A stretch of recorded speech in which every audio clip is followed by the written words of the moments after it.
మనకి కాంగ్రెస్ పార్టీ తెలంగాణ ఇస్తే ఈ మాటలను నమ్మి కాంగ్రెస్ పార్టీని కూడా తెలంగాణ ఇచ్చిన పార్టీని కూడా పక్కన పెట్టి కేసీఆర్ గారి పార్టీకి ఓట్లు వేసారు ప్రజలు. కేసీఆర్ గారు మాటలు నమ్మి ఆయన సమస్యలు లేకుండా చేయడం కాదు, సమస్యలను చెప్పుకోవడానికి పెట్టుకున్నటువంటి ధర్నా చౌక్నే తీసేసినటువంటి గొప్ప నిరంకుశత్వ నాయకుడు ఎవరంటే కేసీఆర్ గారు. ధర్నా చౌక్ ఎత్తేసిండు ఆయన. ఇవాళ మళ్ళీ వాళ్ళ అధికారం పోగానే మరి వాళ్ళు పోయి వాళ్ళు ఆడ ధర్నాలు చేస్తూ ఉన్నారు. కానీ మీరు ఎట్లా ధర్నా చౌక్ తీసేసిండ్రు?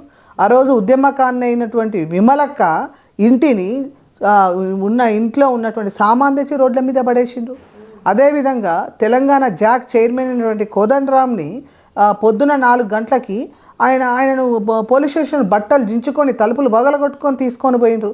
అంటే తెలంగాణ ఆయన ఒక్కరి వల్ల వచ్చిందా, ఆయన కుటుంబం వల్ల వచ్చిందా, లేకపోతే ఆయన జెండాలు మోసిన వాళ్ళ ద్వారానే వచ్చిందా? మేమందరం పనిచేయలేదా? మా జీవితాలు ఫలంగా పెట్టలేదా? ఇవాళ మా త్యాగాలు లేవా?